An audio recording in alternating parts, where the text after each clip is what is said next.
unstoppable kick-ass confidence. Are you ready? Welcome to the Raw and Unscripted show with Christopher Rausch, where we help you overcome your self-created crap without the self-help fluffy bullshit. Now please welcome our host, Christopher Rausch.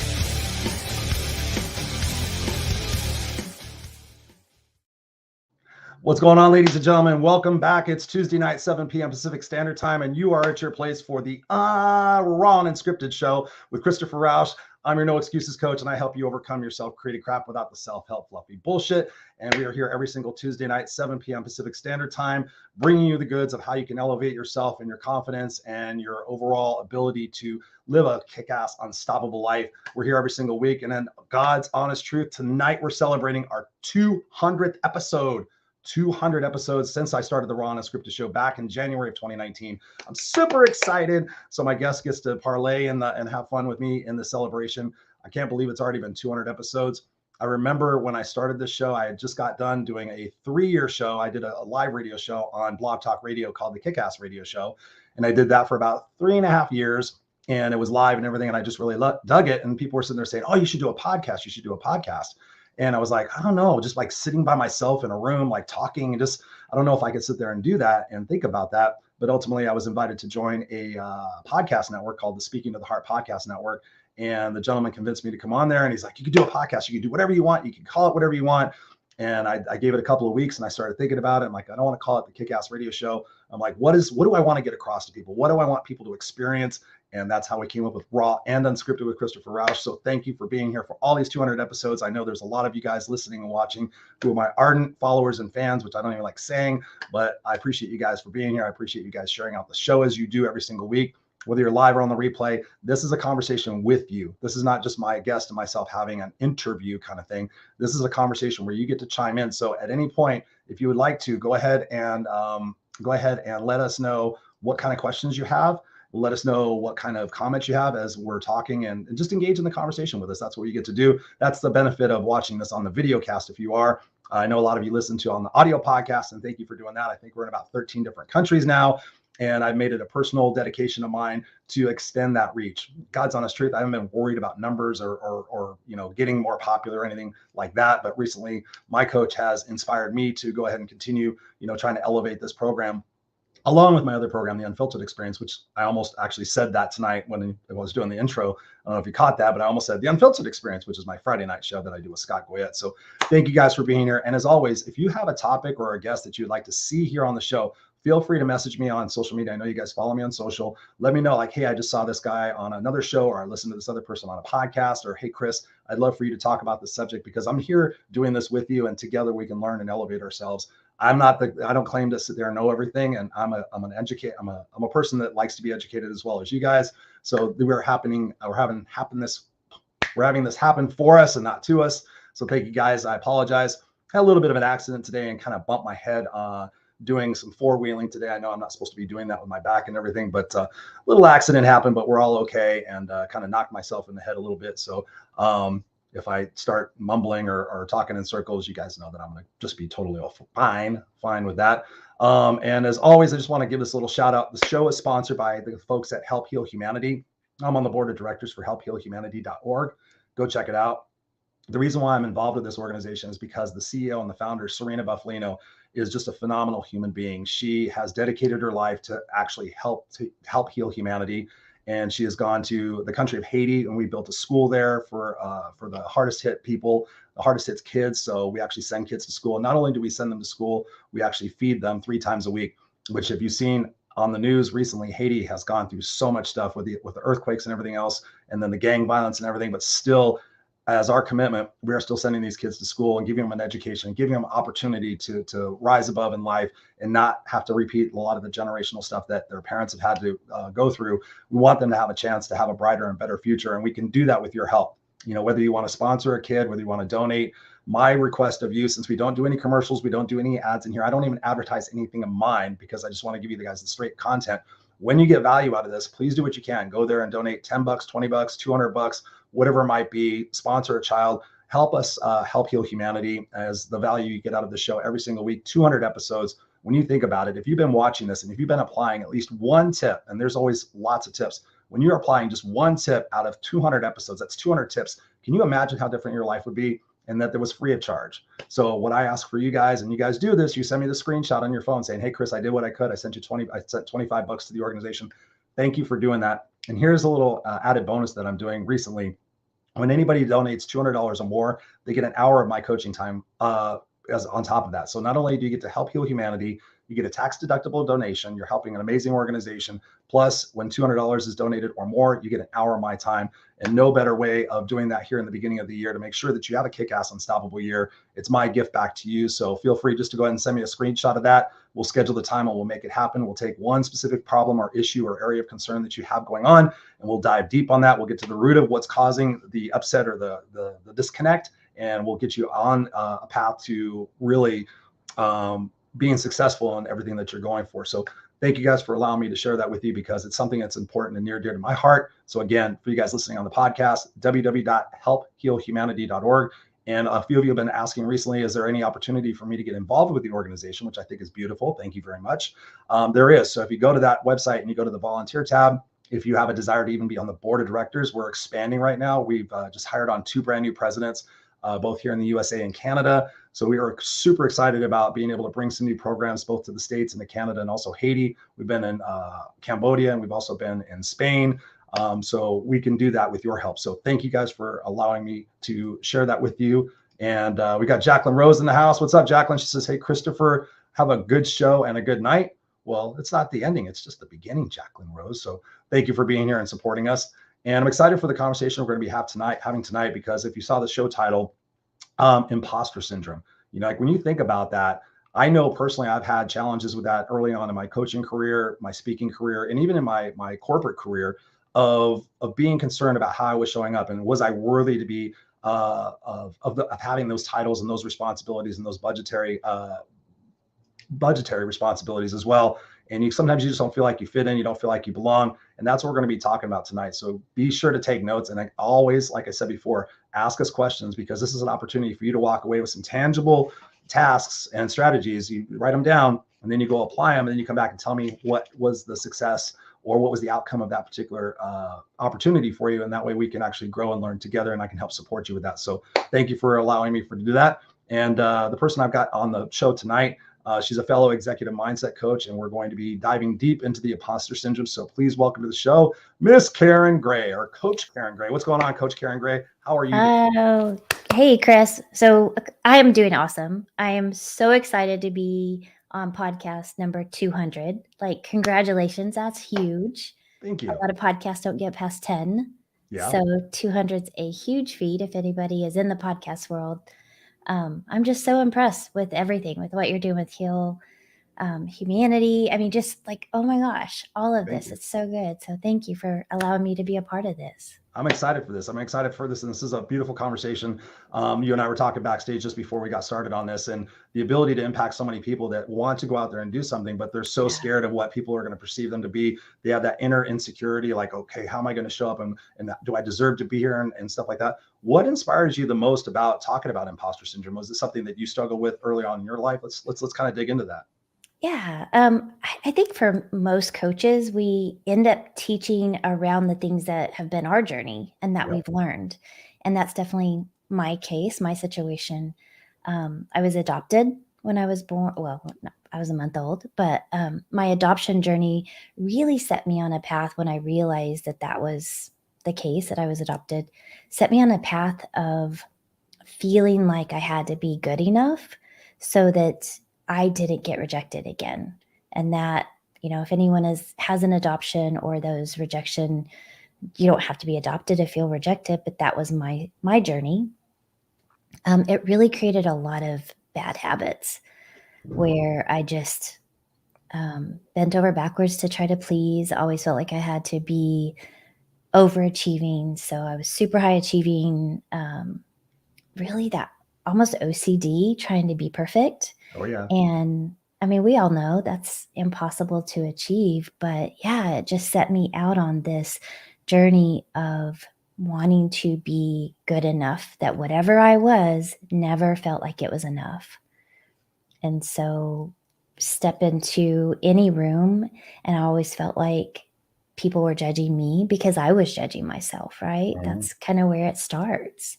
So yeah, it's definitely my journey and been something that took some intentional coaching, took a lot of work. And I don't know that we ever really arrive at a place of complete healing. I think we're human.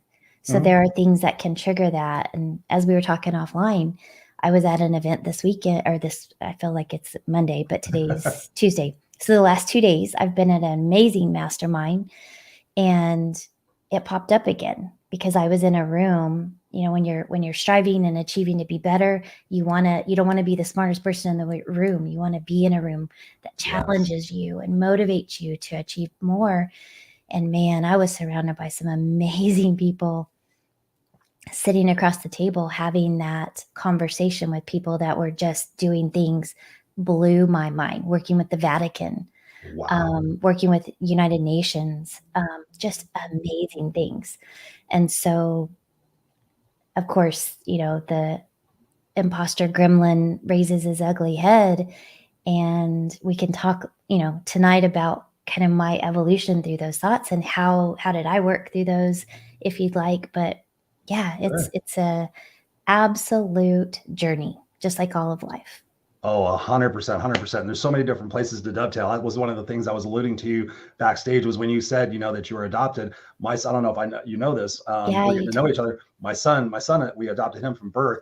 And so I've been very concerned about like what his journey is going to be like, because his actual biological parents had another kid literally 13 months after he was born.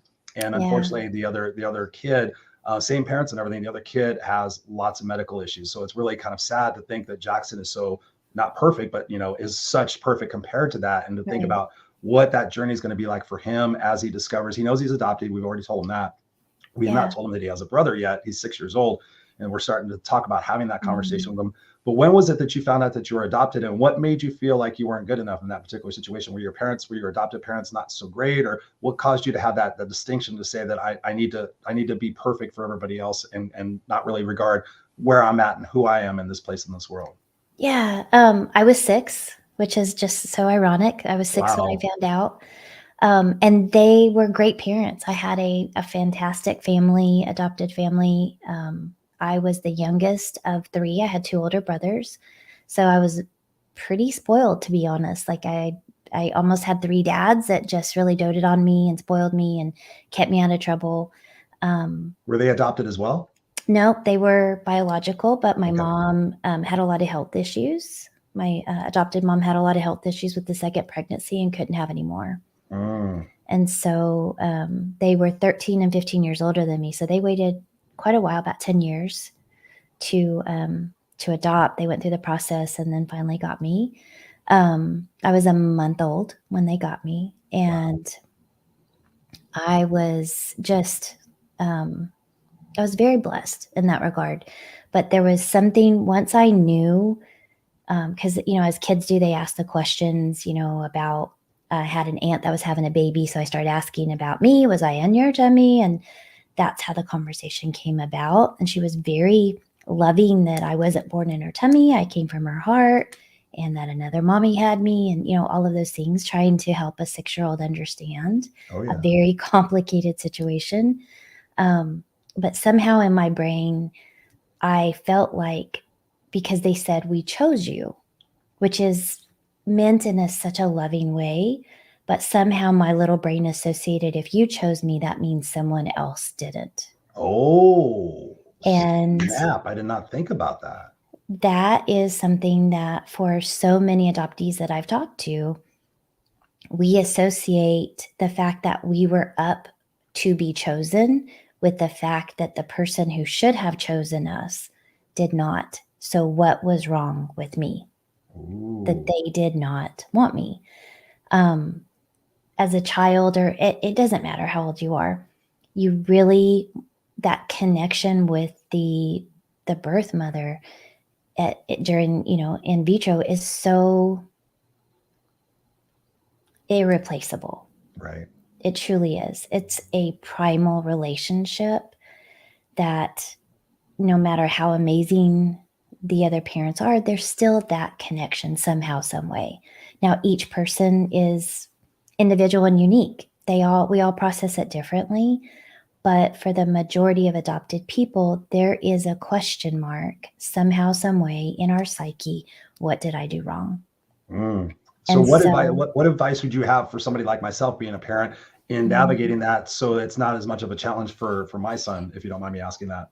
I think really having those open conversations and allowing it to be a safe environment to say, if you know the situation, that they perhaps weren't in a position to, but how does that make you feel?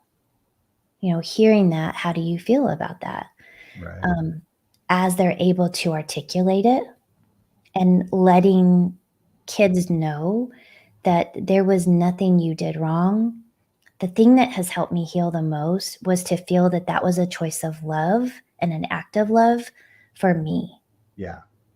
So knowing that my mother chose life over an abortion, chose adoption over trying to keep me and put me in a bad situation with her family because it wouldn't have been a good environment.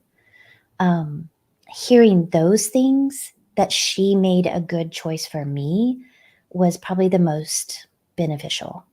Gotcha. So Thank you for sharing that with me. So hearing that we were chosen in a different way, like what they sacrificed what they wanted to give me the best choice. Love that. And what part did empathy and forgiveness have to play in your role? Because I do have friends of mine that have adopted kids, and they've talked about that whole process of finding out their biological parents. Yeah. What was that like for you? And what role did empathy and forgiveness play in your healing process and in that overall imposter syndrome kind of feeling? Strange enough for me, I was never angry about my mom giving me up. I was never angry at her. I was never angry at my biological father, but I was angry at my adopted parents because I felt like somehow, some way they were keeping me from her because they didn't have information. They didn't know. So somehow in my little kid brain, I thought they did know, but they were hiding it. So I didn't see the information they had until I was much older. So really my forgiveness had to come in the form of to my adopted parents, not my biological, which seems maybe weird. Maybe not everybody has that experience, but you know how kids, we hurt the ones we're closest to? Yeah. I took it out on them. And I think maybe deep down, I felt like if I was mad at my bio mom, she wouldn't want me. So I couldn't be mad at her. I had to be mad at the people who were safe. Maybe that's what happened. I haven't really processed that thought, but could be. But forgiveness and empathy, I think because of the pain that I went through as an adoptee, the struggles I went through as a young woman, going through that people pleasing and feeling unworthy, feeling not valuable, I have a tremendous amount of empathy for anyone that's going through those abandonment issues or adoption. I mean, I just have such a heart for people in pain, that I see it through a different type of lens, even that it's just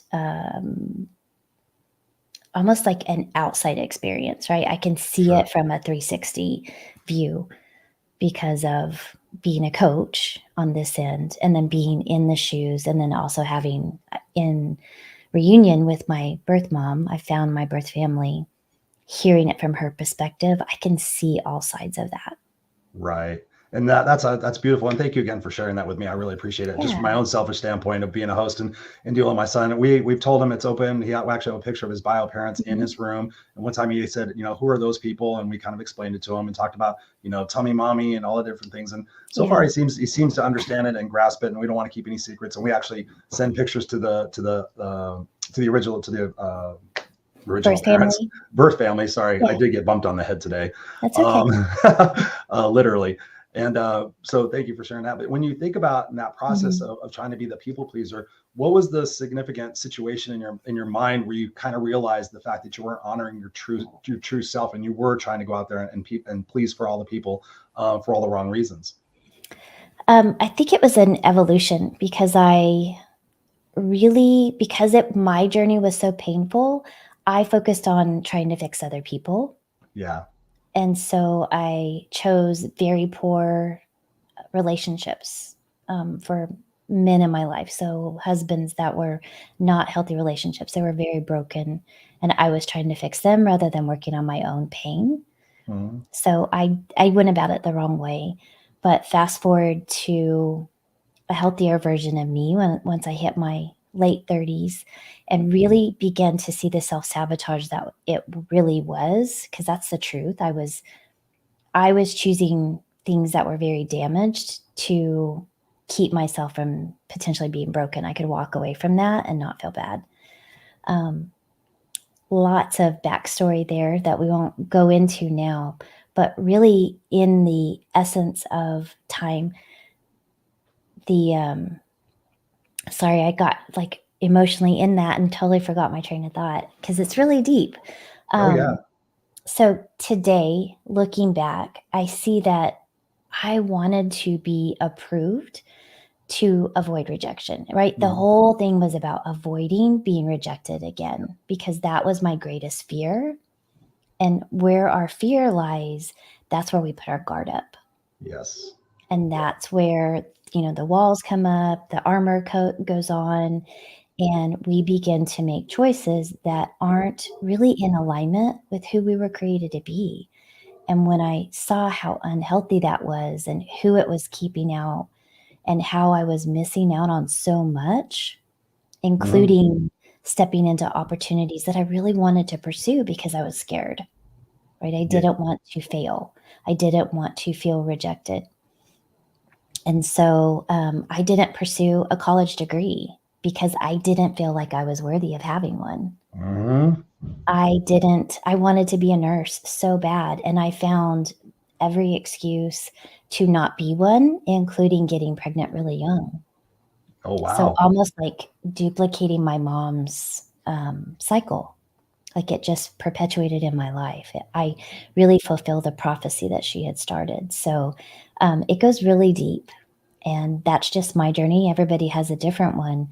But I kept trying to almost like heal my wounds through my new life, as an adult. And it just was a circle of sabotage that further perpetuated. I can't talk either today.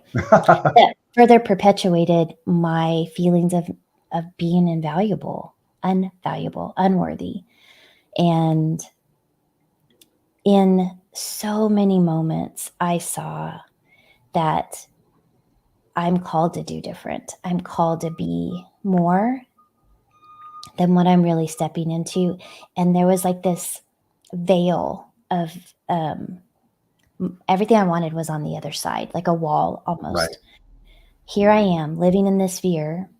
Everything I want's over there. I can see it. I know what it is. I had a really good vision and a calling. I really felt like I have a servant's heart. That's my calling, is to serve. But I was so afraid to be seen because Mm. what if someone didn't like it?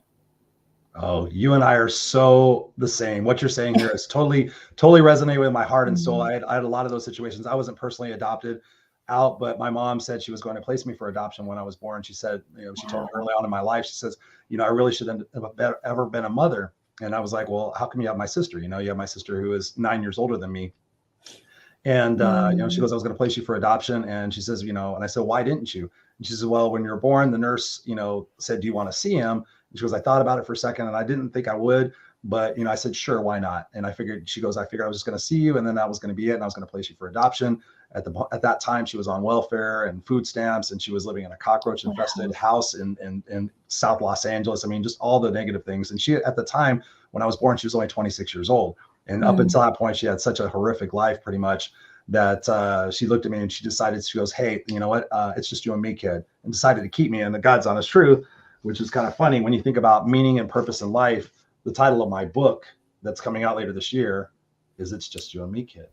And so Wow. I think about my childhood and the abandonment issues that I faced as well, because my Mhm. biological father wasn't there. He was married and had a family of his own. So I never had that male influence in my life. My sister had a different father. And so she would go and spend time with him and come back and talk about how great it was. Meanwhile, I was enduring the physical, emotional, and the psychic abuse, if you will, Yeah. spiritual abuse. And ultimately, I grew up to be that people pleaser, just like you. It was like, as long as I could keep people laughing, as long as I could keep people Mhm. thinking, as long as I can I'll beat out whatever it is they expect. Then I'll be approved and I'll be valuable. And all I ever wanted all my life was to feel significant, to feel included. That's one of the things that I've broken through in my coaching is like, what's the thing that if you do it can really make somebody feel whole and complete? I mean, love is a part of it and everything else, but I'm like, if you make somebody feel significant, then that's pretty incredible. I never felt significant. I was abused by kids at my school. I was abused by kids on the block. Literally had my ass handed to me every single place where I went. And it wasn't until much later in life, after a lot of drugs and a lot of alcohol and a lot of, womanizing and things of that nature, that I finally started to get real with myself in my mid 30s and like, oh, wow, I pretended to be somebody else that I'm not in order to gain this validation, but am I really gaining it if I'm not being truly who I am? And so through that process of my own imposter syndrome, when I started becoming a speaker, a professional speaker, I put on the suit and tie and I'm like, okay, if I go do what everybody else is doing, I'm going to get those applause, right? I'm going to get out there and get that validation. And it was pretty soon, I did that type of speaking for about 5 or 6 years. And I came off stage one day and I was like, God, I just felt disgusting. I got the applause and I got everything else, but I felt like I'm not that person. I'm an imposter. I'm pretending to be somebody I'm not to get this validation so I could fit in, because I never felt like I fit in anywhere. And it was at that time back in 2013 where I just said, you know what, I'm not going to do it anymore.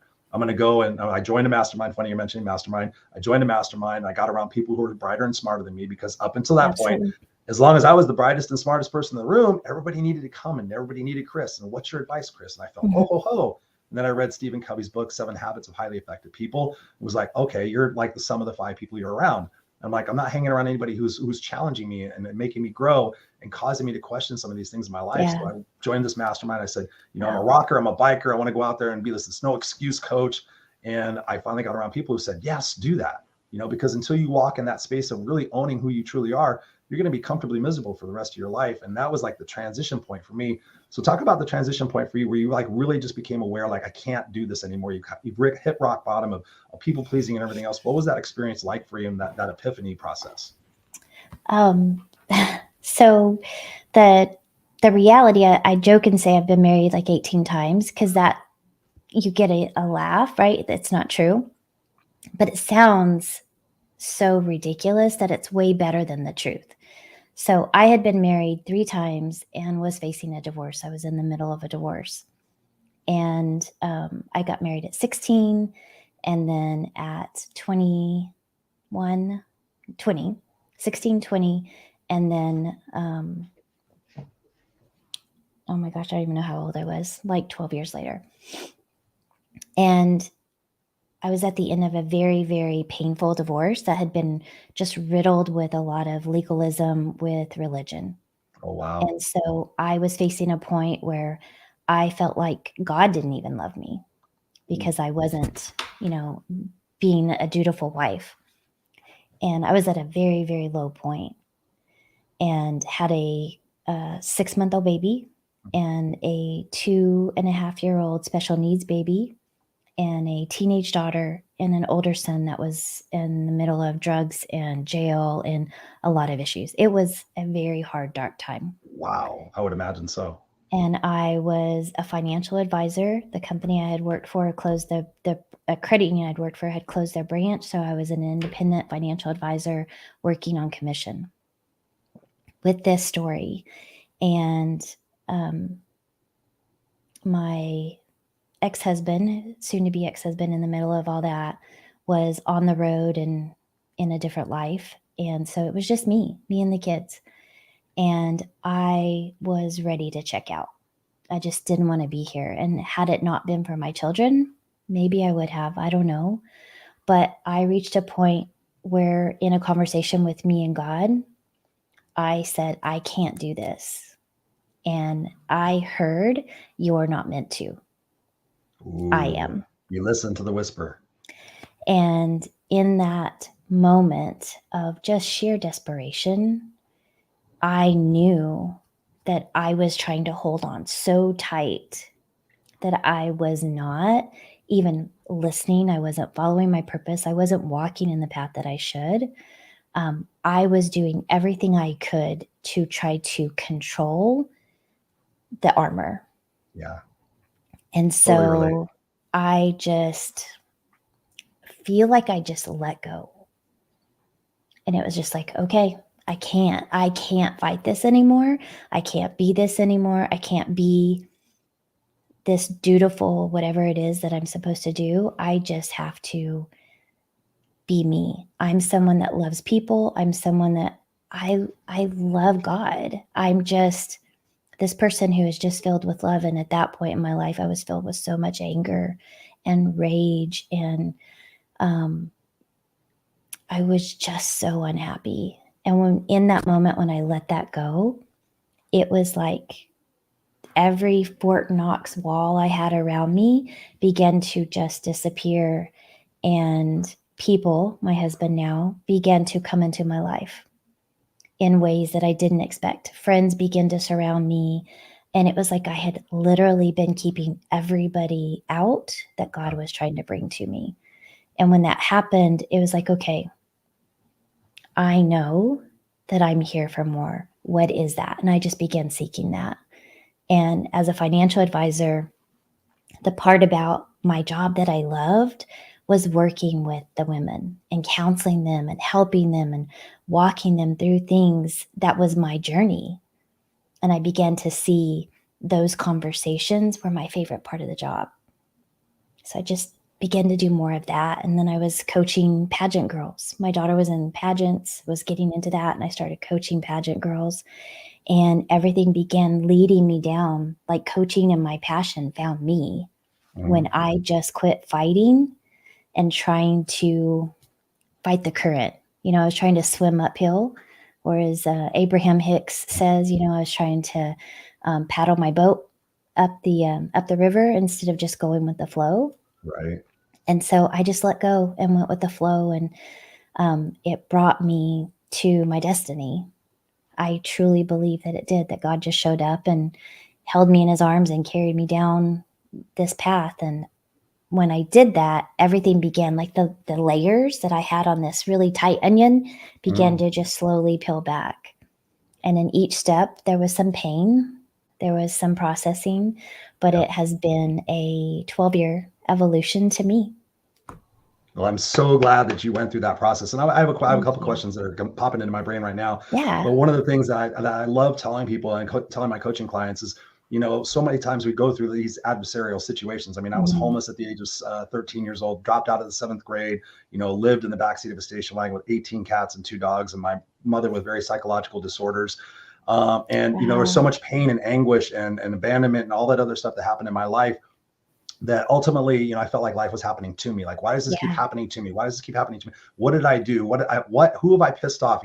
When is it going to be my turn and everything else? And then it wasn't until, I started to shift my perspective a little bit and reading these personal development books and listening to Tony Robbins and things of that nature. And somebody invited me to sit there and think, like, what if life is happening for you and not to you? And that everything that's happened up until this point is preparing you for what's next.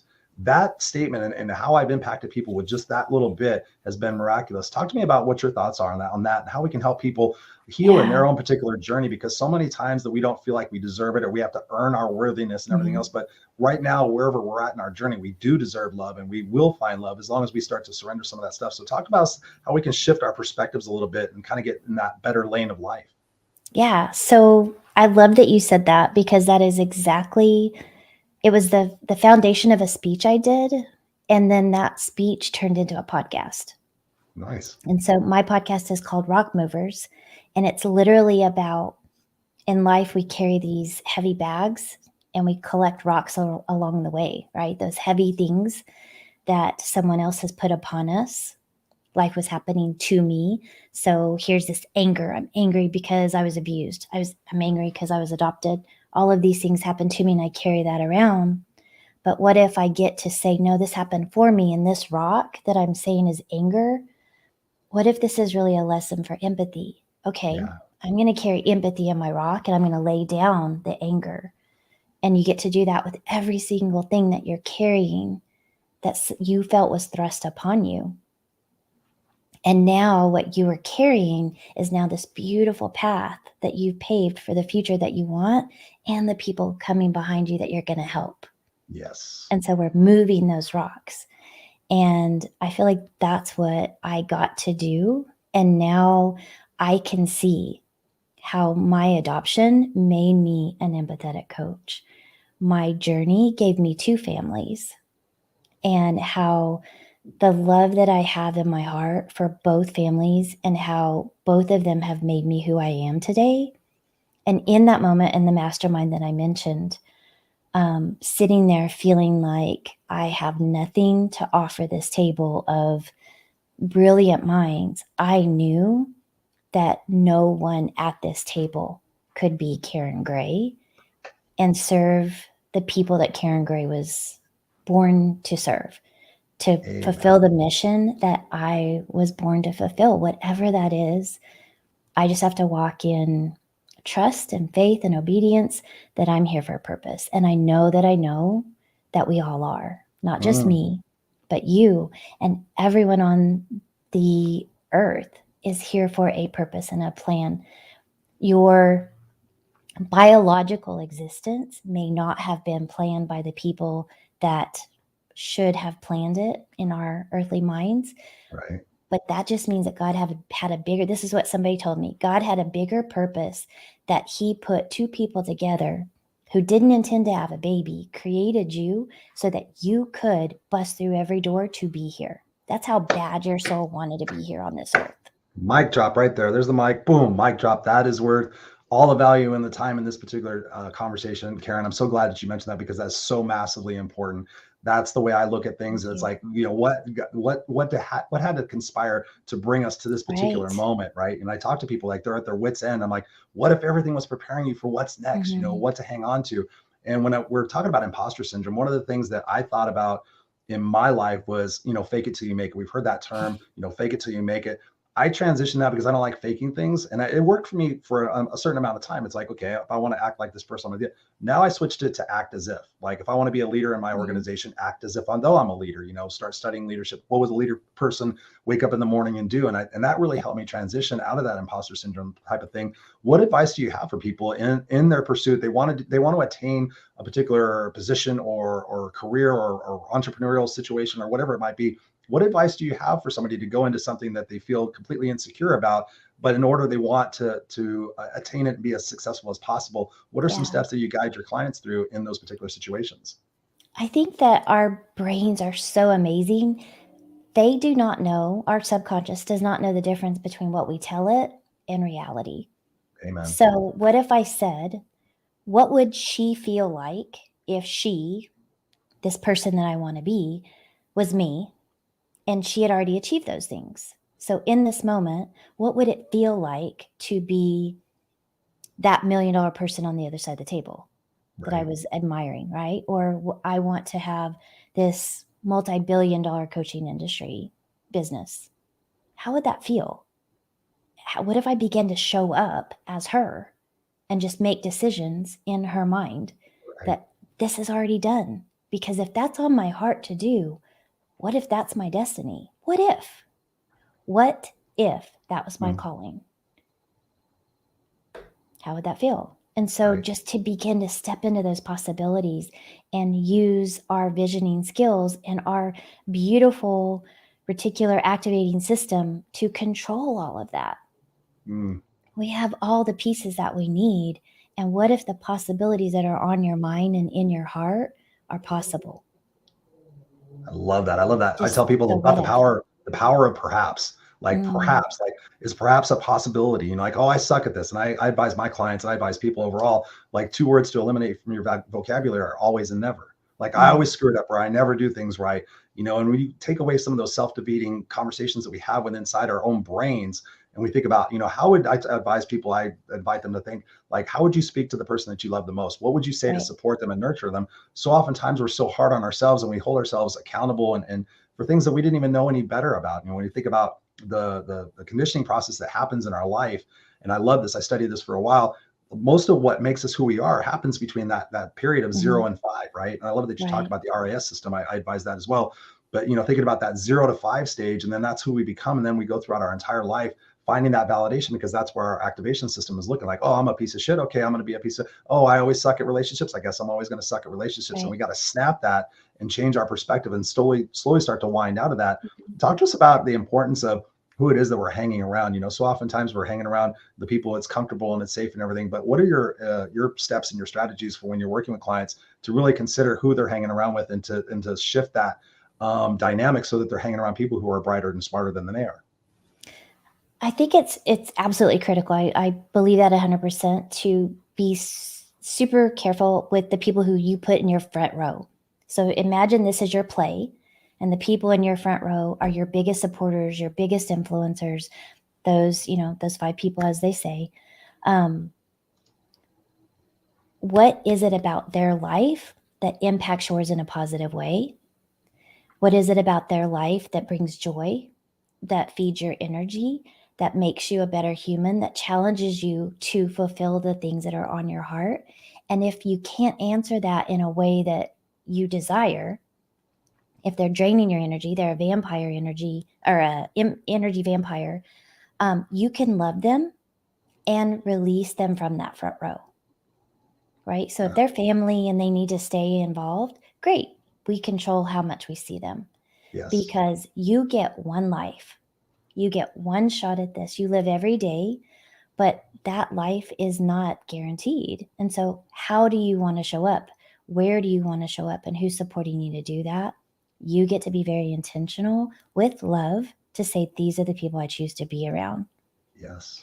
And I love what you said just a second ago about the things, the always and never. I love using the phrase "and still." Yeah. Oh, I haven't heard that one. I was, I've been married 3 times, and still I'm here. Yeah.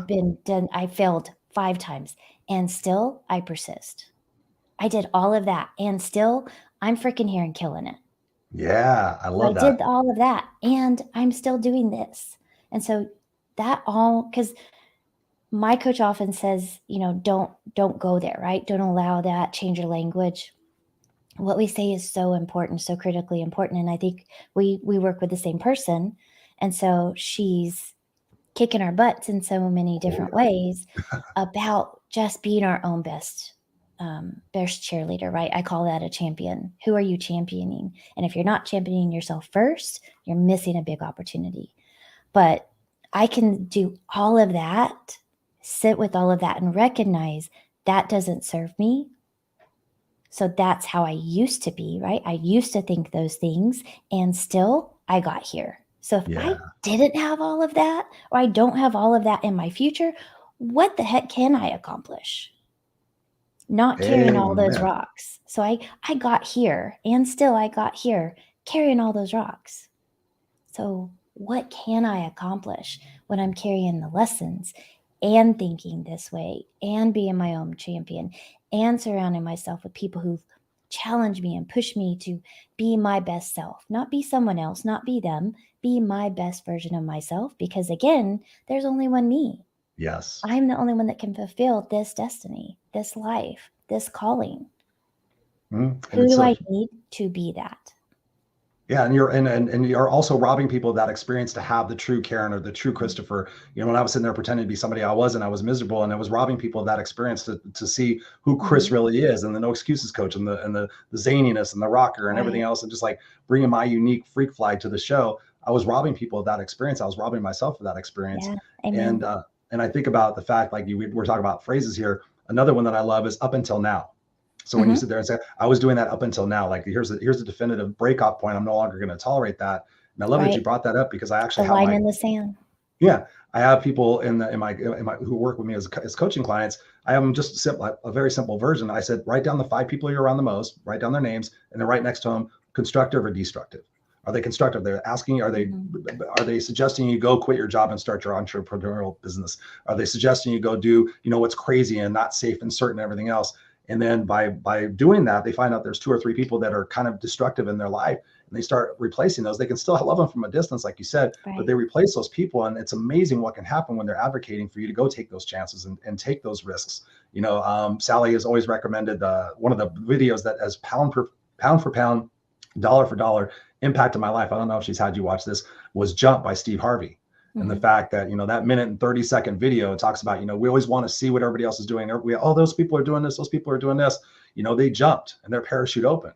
He goes, but if you don't jump, your parachute never opens. Right. And to think about that, how we hold ourselves back, it's pretty incredible. One thing I want to talk about here is I went on your website, and I want you to kind of walk us through this. I love what I believe is called your genius model. I know, because I I actually did one as well.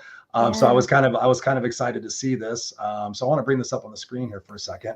If I can get my, where is it? They changed the gizmo on me. That's weird. They changed it on I me. love I There it love is. tech updates. They're so helpful. I know they just said, oh, we did all these updates. So explain for people who are watching this. Unfortunately, you guys on the podcast, you're gonna have to check this out on the video cast.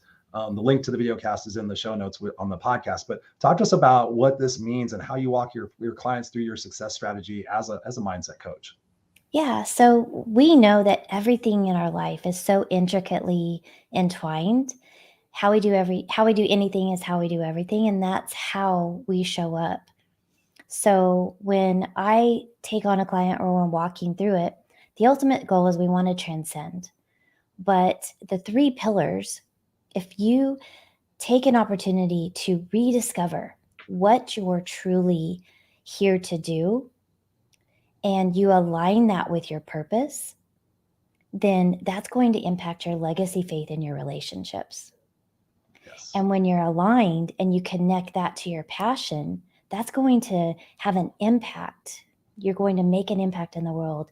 It's going to allow you certain freedoms to be yourself. And it's going to impact your health and well-being because you're going to decrease your stress. You're going to have and embrace a healthier lifestyle. And then when you think about the things that you're rediscovering about yourself, the things that you know you are, and you connect that to what's possible with your potential, now that's when you can actually achieve those success goals, change your mindset, and have the influence. And that, then again, circular impacts your legacy, faith, and relationships, helps you have an impact, helps you have the freedom that you desire when you're living in your truth. And that's when you truly transcend to your best life. Love that. I absolutely dig that because quite honestly, I think I can sit there and I'll show this. Let me see if I can bring it up for you real quick. Where is mine? I will share this with you since we're sharing. Can't wait to see yours. Yes. So here is mine. Share screen. Let's see if we can find that quicker than I did before. There it is. There we go. Now I know how to do it. So yeah, this is mine. Like my sweet spot is the kick-ass guide to life. It's like that's living that true authentic self. Mm-hmm. And I find it in the purpose, the mindset mastery, and the no excuses, right? I'm the no excuses coach. And so when you think about that, when you have that mindset mastery, you have that commitment, you're committed to the results, you're committed to having passion. When you have the results, then you have the passion that supports the back of it. Right. And then you have fulfillment. So then you're the commitment's there because you're doing it for authentic reasons. It's your big why, if you will. And the same thing over here with the purpose and the accountability, certainty, significance, and legacy. When you are holding yourself accountable and you have that going on, you feel that certainty, you have that significance, and you're building that legacy to help support that accountability. Because if you're putting the ladder up against the wrong wall, you might be going up, but you're going up for the wrong goal. So and then finally, with the responsibility, you have the responsibility that you're no longer going to be a victim, you're going to be a victor. And by having that discipline in your life, you ultimately have integrity to go back to sit there and say, I have this no excuses life. I have this kick-ass guide to life. So much in the same way, it's like walking through people to shift their perspectives. As a coach, in what you do and in the clients you work with, talk to us about a couple of success stories that you have had with recent clients as you walked them through your genius model, if you will. Oh my gosh. Okay, you're going to put me on the spot here. Whew. So 2 people come to mind initially, and one of them had gone through a transition with a career change and really had an opportunity from that to recreate herself. And one of her biggest obstacles was that purpose and worth missing puzzle piece. And so walking her through really rediscovering what it was, because she had gone into a specific industry that made sense based on her talents, things that she was good at. But what through the discovery process we learned was that really wasn't where her passion was. And when we walked through from that point, from the passion point of really who are you here to be as a human being rather than a human doing, because you're great at numbers, you can do accounting, but you're a human being. What are you here to be? Who are you here to be? that then absolutely just scripted the rest of that, because we were able to align that to her faith and connect that to what the calling was that she really felt on her heart, which was a total different direction. Nice. And so when you walk through that and look at, okay, this is who I'm here to be, what does that mean for my legacy? How does that impact my faith? How does that impact my relationships? How does that impact the influence I can have? Then what was so cloudy before became this crystal clear path that she could now look at and say with 100% certainty, this is my future. Now I just need to find the job that aligns with this. But now the path is clear, and she could walk into those interviews with like total confidence because she knew this is where she was supposed to be. So it changed everything about her job interviews, her resume, everything about her life, and who she chose to partner with is now changing because now she has different standards for herself. So it's a beautiful unveiling of that onion, which is really a beautiful rose in the reality. But with all of these layers, I don't know if you saw Shrek, Oh yeah. people, ogres have, ogres like an onion, they have layers. We're like an onion. We have all these layers, and underneath is this beautiful flower, like a lotus flower that's just ever blooming and trying to get through all the mud. So it was a great journey.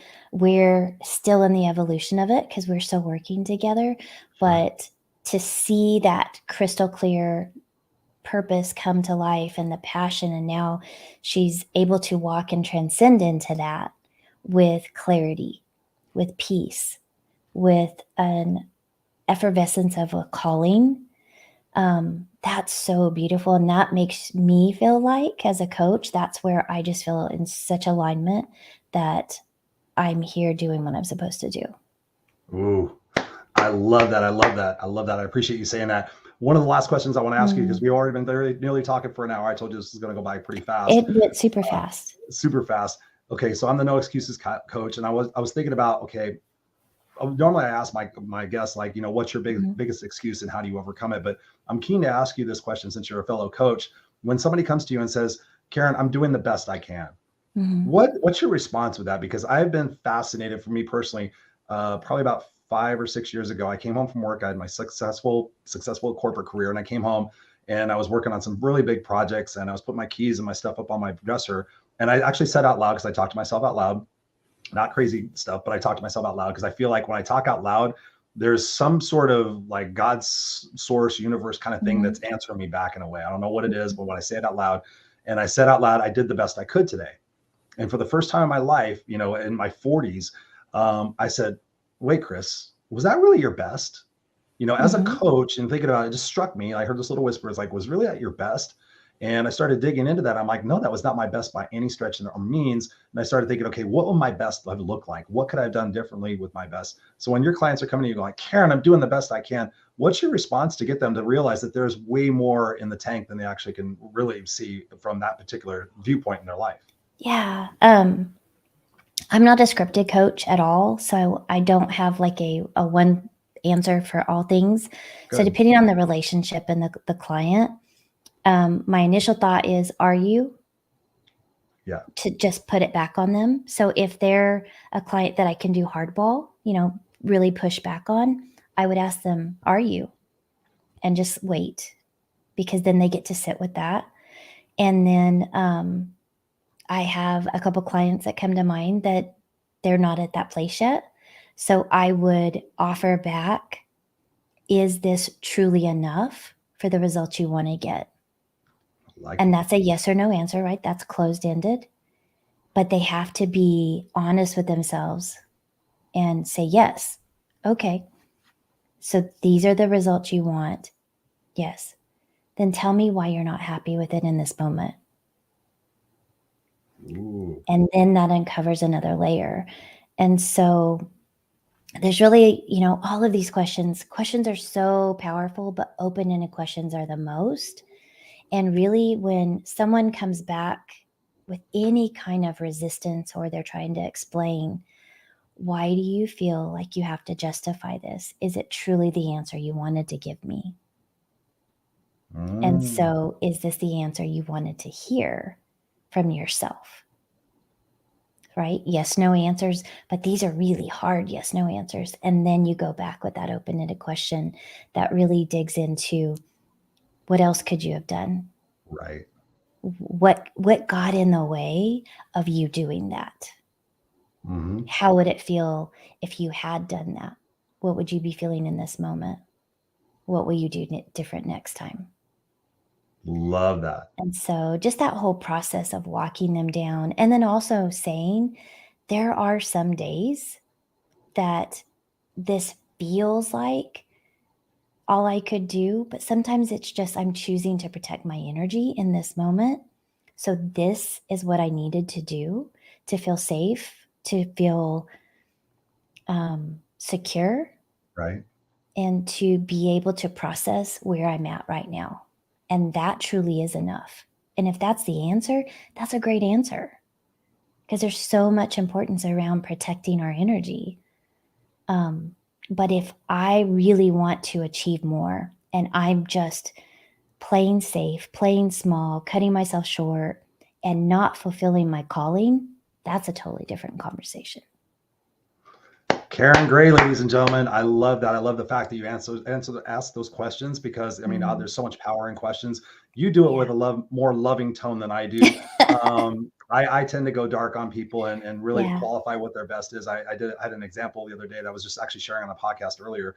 You know, somebody came and they wanted to work with me, and I said, you know, I kind of told them what it was to work with me and everything, and they kind of said, wow, you know, that's quite a lot. And I said, well, let's just have a little fun with this. I said, if I asked you to go out there and raise $10,000, let's just say $10,000 in the next 7 days, and it can't be illegal, immoral, or unethical. I said, would you? And they said, oh my God, Chris, if I could do that, I wouldn't have half my issues that are going on right now. And I said, okay, let's talk about this for a second. And I said, who's the person that you love the most in your life?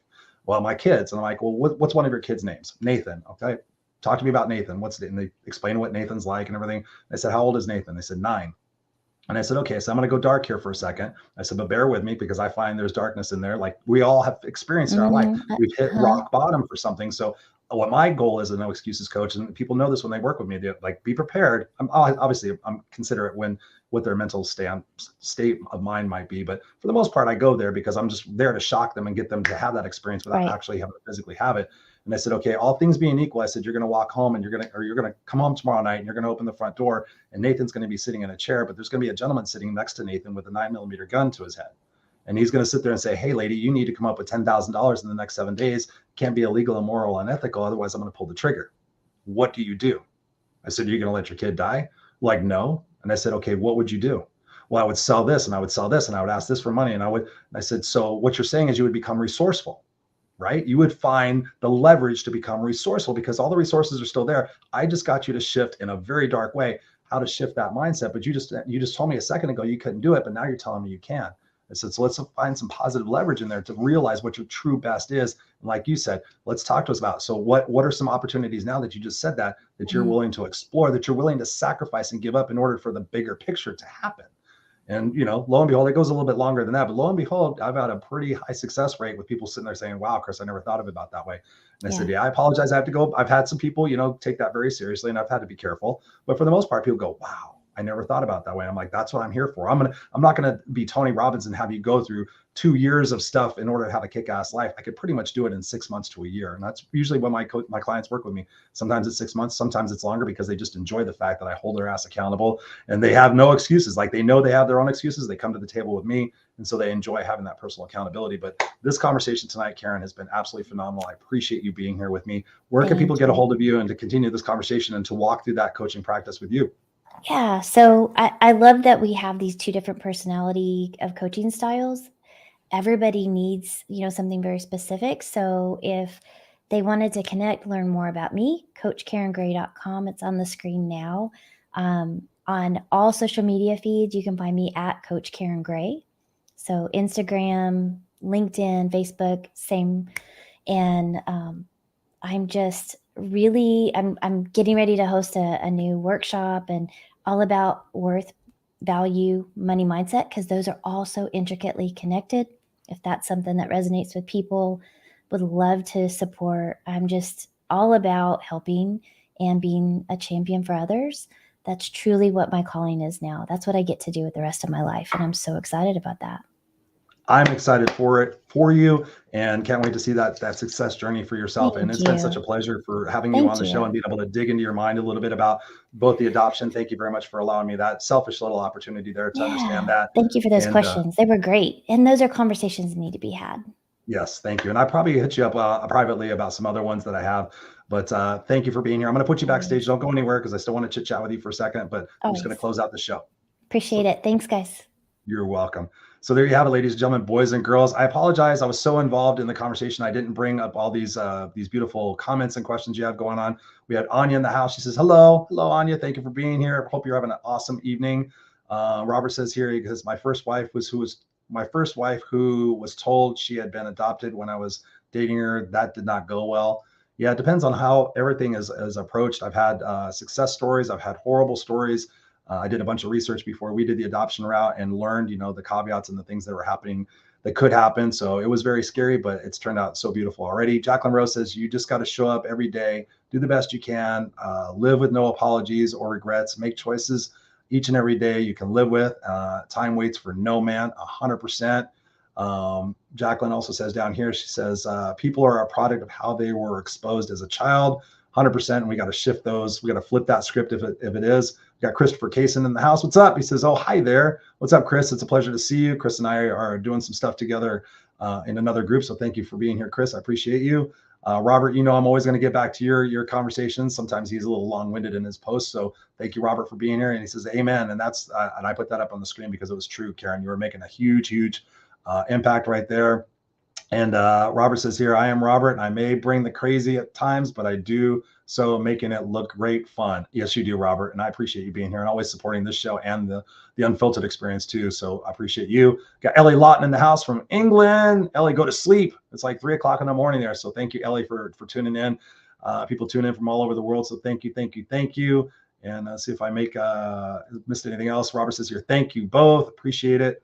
Robert also says here, Christopher, this was a great show. It was flowing with so much serenity.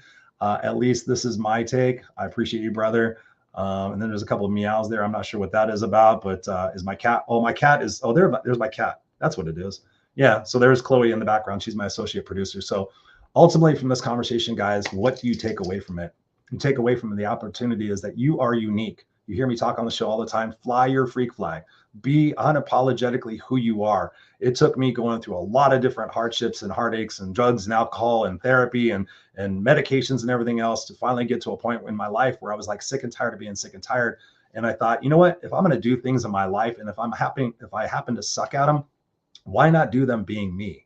Everybody else out in the world is taken. Why not just be uniquely Christopher Rausch? I had so many people in my life, even the great Les Brown. If you guys know who Les Brown is, I was just telling the story earlier today. Les Brown, famous motivational speaker. I attended one of his speaker trainings here in Los Angeles, California, and I was in my kick-ass thing. I was a little bit different than I am right now. I've simplified it. I used to wear a dress shirt with a tie and have my bandana on. I had jeans and tennis shoes and a wallet chain. So I was part rocker, biker, and business professional. So it was like that's my amalgamation of who I was. And here I was in a room for all these suit and tie speakers, trying to get Les's attention. And I was just being me. I wasn't starstruck. I was like, oh my God, I'm here with Les. But ultimately, he pulled me out into the lobby of the Sheraton Gateway Hotel after hearing me speak, during his speaker training camp. He says, Chris, I could put you on stages. You're an amazing speaker. You have an incredible story. You're engaging. You're charismatic. You're passionate. You're everything. He goes, but I can't do this. And he's like looking me up and down the way I look. I definitely stood out. And it was kind of awkward for me at that point. That was when I was really first starting to own my brand and really take that leap. Like, okay, everybody's telling me like there's no place in personal development for cussing and nobody's going to respect you. And they're going to think that you don't have command of the English language and all this other stuff. But I just took that chance. I'm like, I have to trust me and trust that there's 8 billion people out in the world that are going to resonate with me.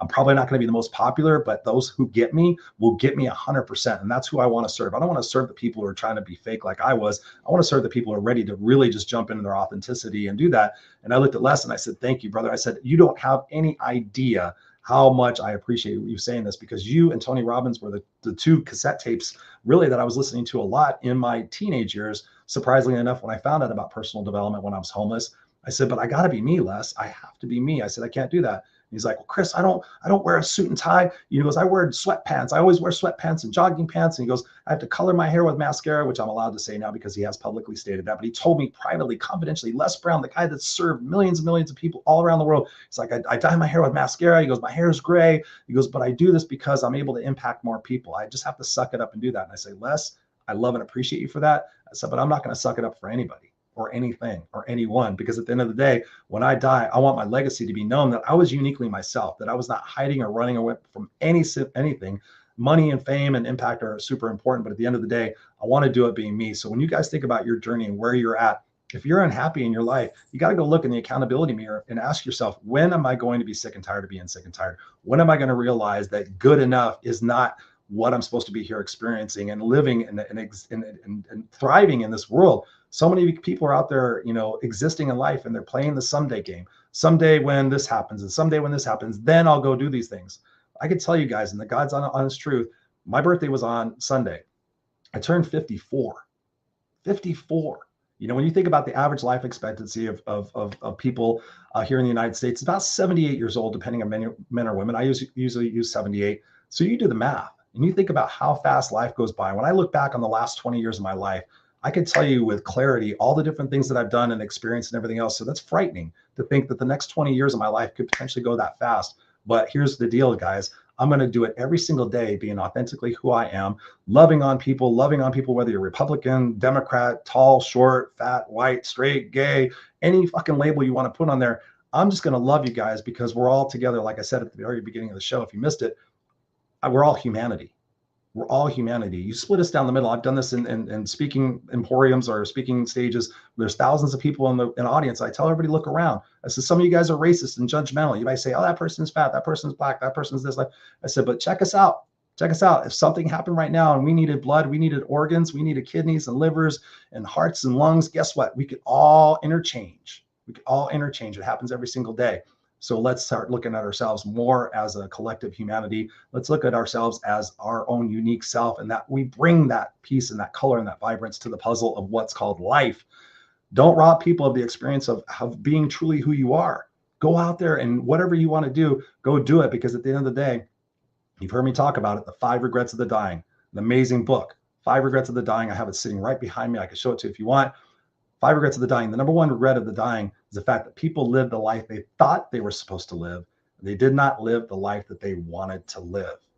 Do not die with those regrets, ladies and gentlemen. We're going to be back here again next Tuesday, 7 p.m. Pacific Standard Time. And you guys have asked me for this. I got emails. So you said, well, Chris, can you tell us who's going to be our guest for the next week? So let me just pull that up real quick. Normally I have it all up, but I had her beautiful, we call it genius model with our coach.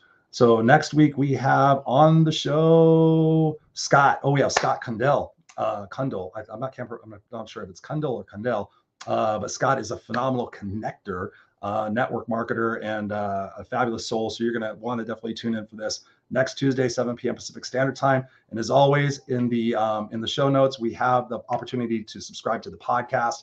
Please go subscribe to and support the audio podcast if you're watching this on video. And if you want to see what the actual show looks like, you guys can always jump in the show notes on iTunes and Spotify and all that stuff. Click the video cast link and you can check us out in person, live, in color, and see our beautiful faces. So we appreciate you guys here supporting this. Go out there, be kick-ass unstoppable. Go out there, live your legacy. Don't have any regrets. And we will see you here next time on the Raw and Unscripted show. I'm Christopher. I love you guys. Peace.